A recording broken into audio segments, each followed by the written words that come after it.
وربشو کندهار ولایت ته د کندهار ښاروالۍ له لوري د 8 میلیون افغانیو په لګښت سره د کندهار ارزګان د لویې لارې د یوې برخې پراخولو چارې پیل شوې. مسؤلین وایي دغه سړک 2.5 کیلومتره اوږدوالی لري او ټول لګښت یې د ښاروالۍ پراختي بودیجې څخه ورکول کیږي او په 6 میاشتو کې به ګټې اخیستنې ته وسپارل شي. له دې سره د کندهار او ارزګان ولایتونو اوسیدونکي د دې سړک د جوړېدو چارو له پیله هرکلی کوي او هغه په دغه مسیر کې د ترافیکي پیښو په کمیدو کې مهم ګڼي.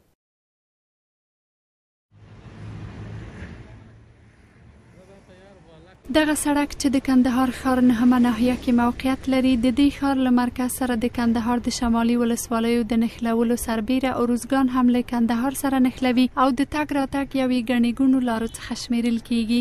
د کندهار د ښاروالۍ مسؤلینو بیا تازه اقدام کړی څو د دې سړک سور له 20 متر څخه 40 مترو ته پراخ کړي او 2.5 کیلومتره یې قیر کړي. د دې ادارې د ویان په خبره د دغه سړک د لومړي فاز پراختیا لپاره د کندهار ښاروالۍ له پراختیایي بودیجې څخه 8 میلیون افغانۍ لګول کیږي او تر راتلونکو 6 میاشتو پورې به ګټې اخیستنې ته وسپارل شي.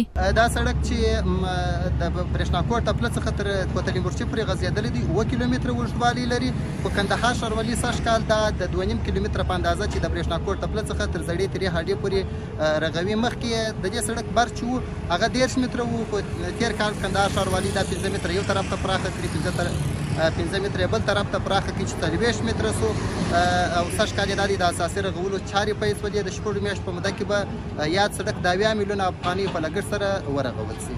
دا سړک د برېښنا کوټ تپله څخه شروع بیا د زړې تیرې هډې پورې دی چې تقریبا شاوخوا 2.5 کیلومتره اوږدوالی لري او عموما دا سړک چې دی دا د 40 متره په عرض باندې جوړیږي چې اوس یې د لومړي پاس کارونه یعنې د یو طرف غرب طرف کارونه راپیل شوي دي چې 20 متره په عرض باندې به جوړ شي.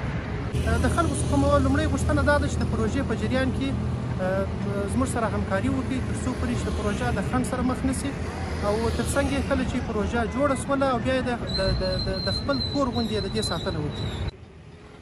په ورته وخت کې د ارزګان او کندهار ولایتونو اوسیدونکي د دې سړک د جوړېدو چارو له پیله هرکلی کوي او وایي له دې وړاندې هره ورځ د ترافیکي پیښو شاهد وو او د دې سړک پراخېدو سره ترافیکي پیښې هم راکمیږي.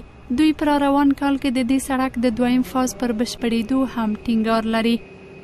دا سړک څخه موږ ډېر خوشحاله یو ځکه دا سړک همباره سړک و، کوچنی سړک و او دا سړک چې دی معنا تقریبا تر ډېره ساحې پورې د چیرې و روزګان هغه منچکو ته رسېدلی. په مخکې ولسوالۍ ورته پرچې ارغنداو ولسوالۍ ده، شاولي کوټ ولسوالۍ ده، معنا داسې د خاکریز ولسوالۍ ده او بیا په دا دوبي کې بیا میلهواله معنا ګرده پر هغه منچکو باندې ارغنداو ولسوالۍ منچکو ته روان پر دا سړک باندې به د رش ته خاطر معنا اکثره وخت کارونه کېږي.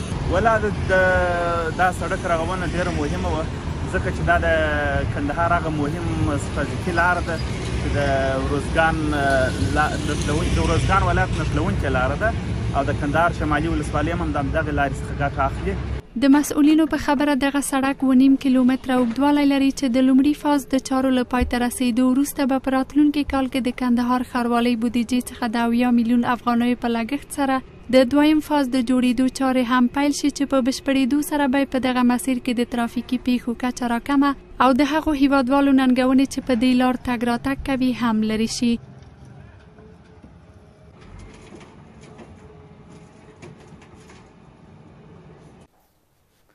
د خبرې ټولګې د پای شیبو ته راورسېدو. له ملتیا مو ډېره مننه. تر بیا ښې شیبې.